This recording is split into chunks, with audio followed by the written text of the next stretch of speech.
போக்குவரத்து மேம்பாடு என்பது சாமானியர் நலனிலிருந்து நாட்டின் பொருளாதாரம் வரை அத்தியாவசியமான ஒன்றாக உள்ளது. ஏன் பொது போக்குவரத்தை மேம்படுத்த வேண்டும்? இதை ஊக்குவிக்க அரசு எடுக்க வேண்டிய நடவடிக்கைகள் என்னென்ன? இத்தொகுப்பில் சற்று விரிவாக பார்க்கலாம்.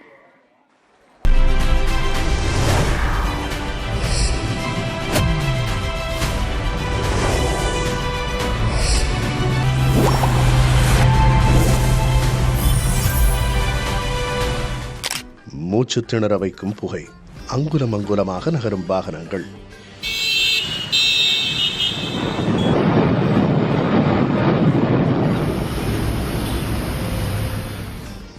இந்திய பெருநகர சாலைகளில் அடிக்கடி காணும் காட்சிகள் இவை.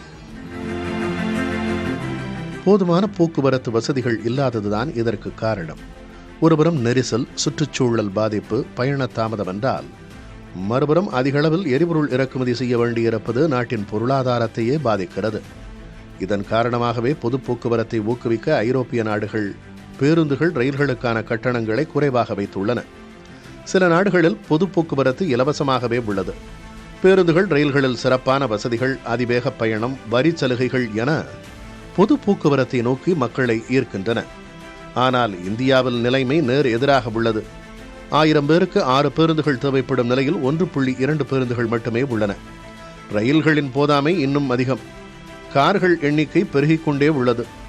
இதுபோன்ற சூழலில் நெடுஞ்சாலைகள் மற்றும் நகரச்சாலைகளை அகலப்படுத்தி பேருந்துகளுக்கென தனி பாதை ஒதுக்குவது பொது போக்குவரத்தை விரைவானதாக்கி கார் பயன்படுத்துவோரையும் அதை நோக்கி ஈர்க்கும் என்கின்றனர் நிபுணர்கள். ரயில்களில் முன்பதிவு தொடங்கிய ஓரிரு நிமிடங்களிலேயே வெயிட்டிங் லிஸ்ட் பட்டியலும் தொடங்கி விடுகிறது. இது கூடுதல் ரயில்களின் தேவையை உணர்த்துகிறது.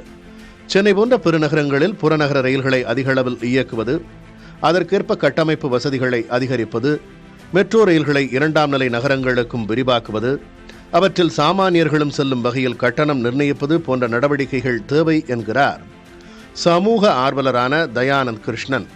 எல்லா மூளை முடுக்குகள் எல்லாம் மெட்ரோ ரயில் திட்டம் போய் சேர்ந்ததுன்னா அப்போ அது ஒரு நம்பகத்தன்மையான ஒரு பொது போக்குவரத்தா இருக்கு.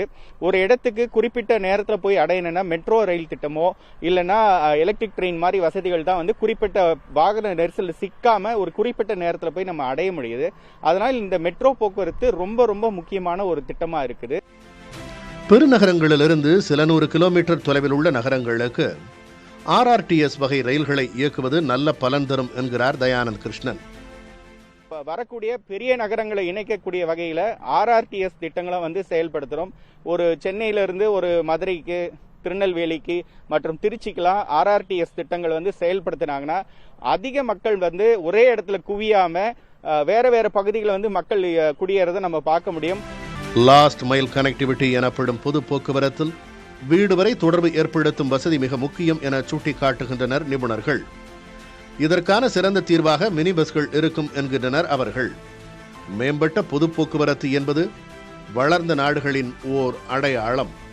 வளர்ந்த நாடு என்ற இலக்கை நோக்கி பயணிக்கும் இந்தியாவில் பொது போக்குவரத்தை மேம்படுத்த பட்ஜெட்டில் அரசு என்ன சொல்லப் போகிறது?